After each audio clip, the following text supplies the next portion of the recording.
After the government called a surprise session of the parliament from September 18th to the 22nd, remember, on Monday, opposition parties of the INDIA bloc met to discuss what their strategy would be. And one of the things they decided was that Sonia Gandhi would write a letter to the Prime Minister at that point itself.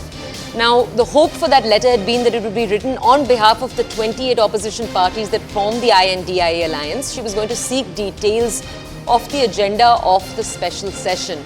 Now, we have actually been able to bring you details of that letter.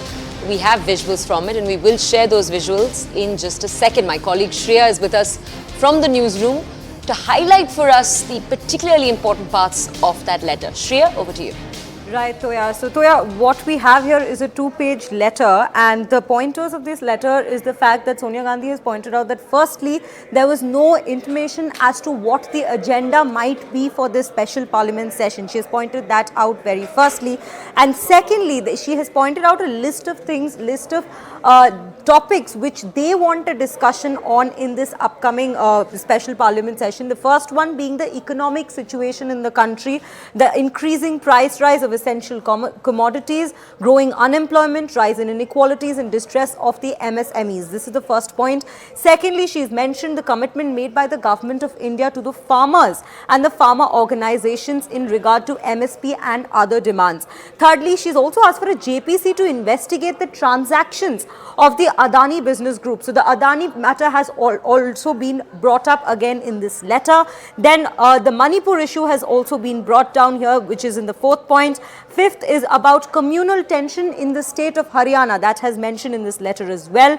Then the sixth point says continued occupation of the Indian territory by China and challenges to our sovereignty on our borders in Ladakh and Arunachal Pradesh. That is our sixth point.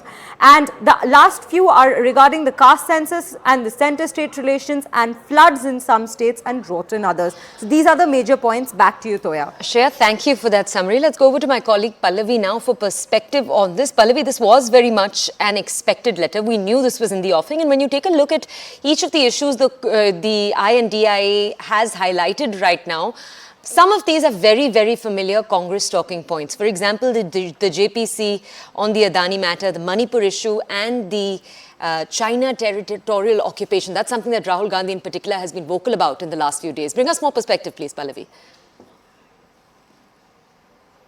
Right, as we have been reporting since yesterday that Sonia Gandhi's letter is expected to go out to the Prime Minister, which already has, and that is in the context of the special session, because what the opposition parties are asking is that you've called a special session, but once again you are hiding it from us. What is it that the real agenda of the session is all about? And there are several topics. I think the main news point is that contrary to what was being expected and being mulled, they have decided that they are not going to boycott the special session, because one, they don't want to earn the tag of parliamentary democracy not being respected by them, because that's the accusation they're putting on the BJP, on the government. And second, they want to use this opportunity to make their points. However, the fact remains is that during the special session, there's going to be no questionnaire, no notices are going to be admitted. Only the agenda is going to be taken up for debate and discussion. And that is what Sonia Gandhi is asking. We want to talk about the caste census, we want to talk about the China issue, and there are multiple issues which we really want to discuss. But we also need to be prepared, because till now, with just a week left to go,